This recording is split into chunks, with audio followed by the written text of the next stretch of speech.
Most people think of adventure, they picture climbing a mountain, flying to another country, or doing something dangerous. But for me, adventure is much simpler. I see adventure as any real world experience that pulls me in, especially when it involves watching how living beings interact with one another. In her essay on having adventures, Nancy Mares makes a point that really resonates with me. She talks about how adventure doesn't have to be extreme or exotic. For her, even watching her betta fish becomes a small, meaningful adventure. That idea stuck with me because in my own life, I found something that gives me the same sense of adventure in an unexpected, often considered mundane place. My backyard with my chickens and my ducks. Adventure with chickens started a few years ago back when I lived in town. We only had 6 at the time, just a small flock. Honestly, I didn't think much of them. Chickens were kind of just there. My mom was the one who really wanted them. At first, I'll admit, I didn't really interact with the chickens much before my mom started her new job. I fed them if I had to, but I didn't pay attention to them in any meaningful way. To me, they were just noisy birds who laid fresh eggs. Once my mom's schedule changed, I was thrown into the role. Suddenly, I was the one keeping them alive and happy. And over time, I found myself spending at least an hour a day outside with them.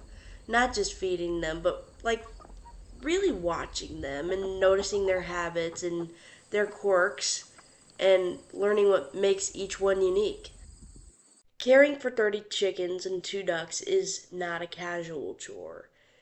It's a whole routine, and each step feels like its own little adventure. First, here's the basics. Their food needs to be filled twice a day, and their water must be changed at least once daily. The ducks add an extra challenge. They've got their own kiddie pool, which must be cleaned out every single day.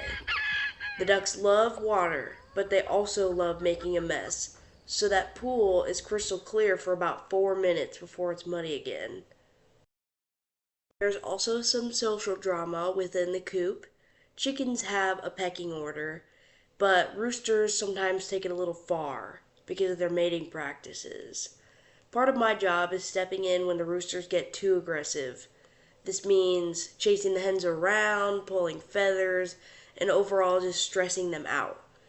It's like being a referee in a sport, and I never signed up for it. Sometimes the responsibility gets heavy. Back in spring, I lost one of my older hens to a worm infestation. That was rough, and it taught me that maintaining their health means more than just food and water. I now treat the entire flock for worms. I dissolve pills into their drinking water to keep them safe. It is not glamorous work, but it really makes a difference. I have not since lost a bird to a worm infestation. Predators, when having chickens, are another reality. The chickens can't go near the fenced area where the dogs are because my dogs see them as toys or worse. A few hens have been unlucky, and I've had to bury them after the dogs got to them. It's one of the hardest parts of this job, and it also makes me more protective of the flock overall. To further protect my flock, I also close their coop door at night to keep everybody safe from predators. Most of the chickens go in without a problem, but the ducks sometimes refuse to cooperate. Standing out there in the pitch dark, sometimes rain, snow, sleet, trying to convince stubborn ducks to go inside. It feels like its own kind of comedy routine. Silly as it may seem, it's important because leaving them out would mean risking their lives. I also collect their eggs, which is one of the small joys of the routine. There's something satisfying about finding fresh eggs every day, like a little reward for the work I've put in. The hens lay about 25 eggs per day. None of the ducks lay because they are both boys. Altogether, having chickens is a lot of responsibility.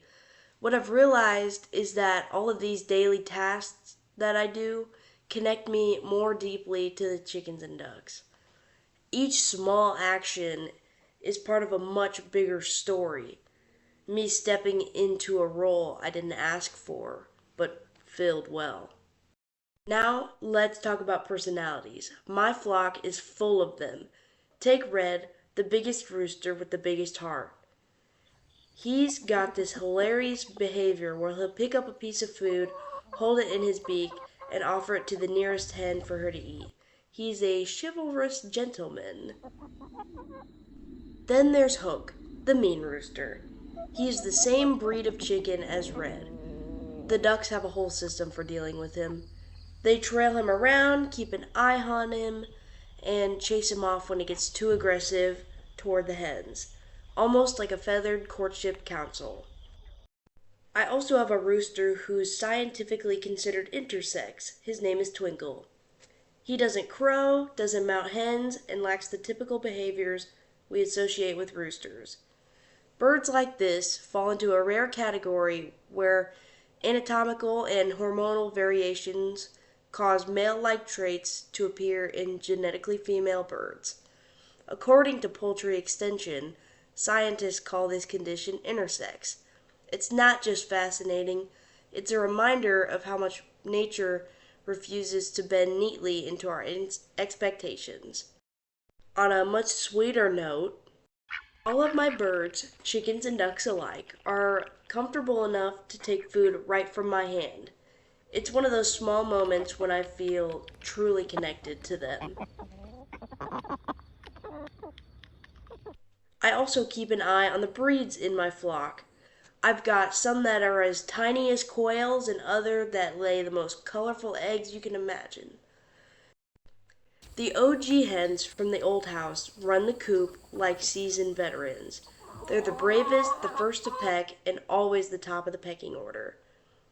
I often feel like I have TV show characters in my backyard. It taught me something about adventure. It's not about epic moments, it's tiny dramas, the tender interactions, the surprises that unfold every day. So, when I'm talking about adventure, I don't mean chasing adrenaline or booking a plane ticket. I mean what Nancy Mears meant when she watched those betta fish and she found mystery, tenderness, and attention in that quiet observation.